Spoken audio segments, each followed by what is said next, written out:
Здравейте, аз съм Емил, а това е iOS Fan Show.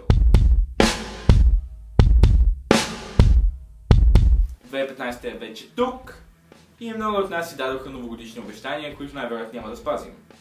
За да ви помогна все пак да си спазим част от обещанията, съм направил селекция от 4 приложения, които смятам, че ще ви бъдат полезни.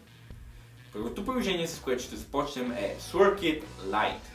Някой може би ще каже, че това е поредният персонален треньор и някъде може би ще се прави. Тогава какво прави Swordkit Lite толкова уникален, за да го включа в тази селекция? Swordkit Lite има в себе си повече от 160 различни упражнения, от които вие можете да избирате. Всички те са с клипове. Използвайте се от различните видеотренировки, както и имате възможността да създадете свои собствени тренировки. Изтеглете си приложението още сега от линка долу или поне отидете да го погледнете, да служава се. Следващото приложение, на което ще се спрем, е Yoga Studio. За тези от вас, които не са много по-активните тренировки, няма и приложение, с което да отворите силата на ума. Yoga Studio е едно доста интересно приложение. В него ви очакват почти 300 пози и дихателни упражнения, с които да прочистите себе си. Като всичко това е с уникални HD клипове. В приложението може да търсите тренировки по вашето ниво на умение според вашите лични цели, както и, ако искате, по тип. Освен това в приложението имате 37 предварително инсталирани програми за упражнения. И така, до тук с персоналните треньори. Защо? Идваме за селфите. И както е казано на нова година, ново селфи. Поредното. За това следващото приложение, с което ще ви запозная, е Push. Определено може да смесите Yoga Studio с Push.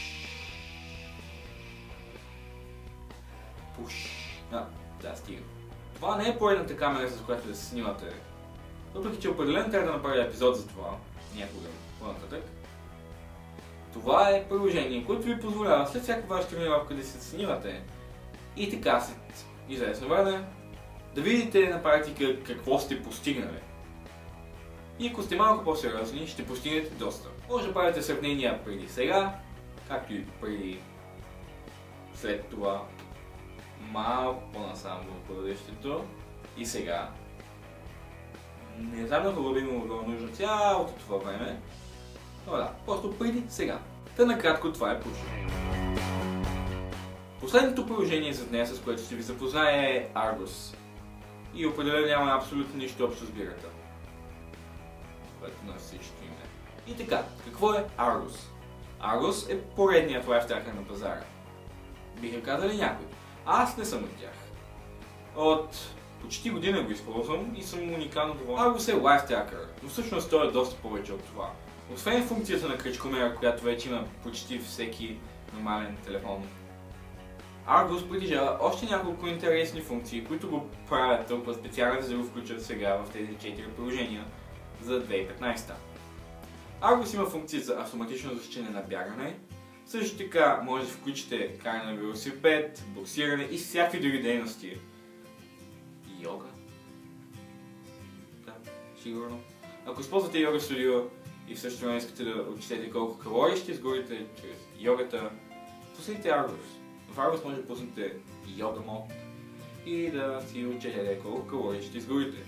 На база на вашите ръст тегло, Argus определя броят на калориите, които трябва да приемете във всеки един момент от деня. Вие може да отворите приложението, да погледнете колко калории трябва да сте изконсумирали до днес, като то автоматично да засече колко калории сте изгорили чрез дейностите си. Освен това, ако сте и по-социален човек, Argus е също доста социален. Може да се свържете с Facebook и да споделяте всякакви неща. Да, моля ви, не пускайте още снимки на храна в чиния, недокосвана от вас, докато изстива в ресторанта, в който сте били вчера. Не го правете, не е яко. И така, до тук с приложенията. Линковете са, както обичайно, долу в описанието. А сега нека да видим какви са новините днес. Искам да започна. Първата новина, с която искам да започна, е много интересна. Срещу Apple има подадени съдебни искове, познати за какво? Заради малкото количество памет в 16 гигабайтовите версии на устройствата. Логично е, че когато нещо е 16 гигабайта, паметта ще е малко. В исковете по-скоро се уточнява, че паметта е толкова малко заради последната актуализация, иначе казана iOS 8, или както Apple го определят, най-големият апдейт на iOS до сега. Все още от Apple не са излязли с официалната си позиция срещу съдебните искове, очаква се това да стане в близките дни. И след като да говори за iOS 8 и за памет, няма как да не споделя с вас и още две новини. Едната е свързана с iOS 8.2 апдейтът. Не сте чували за него? Може би защото все още го няма за нас нормалните потребители. Но вау, вече го има за jailbreakнатите потребители. Преди време се чака, че по месец-два, за да дойде jailbreakнат новия последен апдейт на iOS. В момента имаме jailbreakнат апдейт преди официалното му излизане. Какво за Бога става тук? Другата новина, свързана с памет, която ще споделя с вас, е за една много интересна флашка.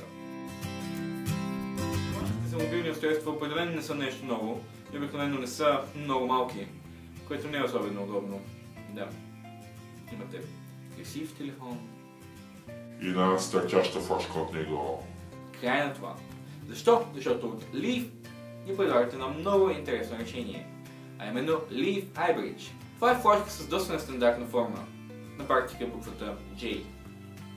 От долната страна е Lightning конектор, който се включва във вашето iOS устройство, а от другата страна е нормално USB, което може да включите практически почти навсякъде. Защо формата е толкова специална?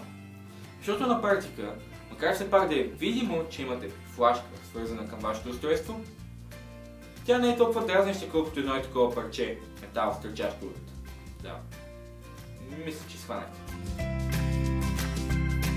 След като заговорихме за новости, апдейти и така нататък, определено трябва да се върнем малко назад във времето. Сигурен съм, че сред вас има фенове на iPod Classic. Да, това беше много яко нещо за времето си. И все още има доста потребители, които го използват ежедневно. Точно заради това днес реших да ви представя тази толкова интересна концепция. Тя е нещо като кълъвче или по-скоро капак за вашият iPhone 6 или 6 Plus.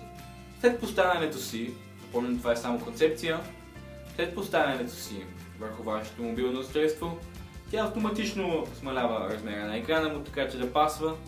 Естествено, цялата интеракция се случва чрез добре познатият ни Click Wheel, с който сме свикнали от iPod времето. Ако искате да научите малко повече за самата концепция, линка е отново долу в описанието. Надявам се, че този епизод ви е харесал. Не знам колко дълъг стана, надявам се не е прекалено. Желая ви страхотна 2015 и ще се видим в следващия път. Чао! Ако сте открили буквата щ в епизода, коментирайте с хаштаг щ долу в коментарите.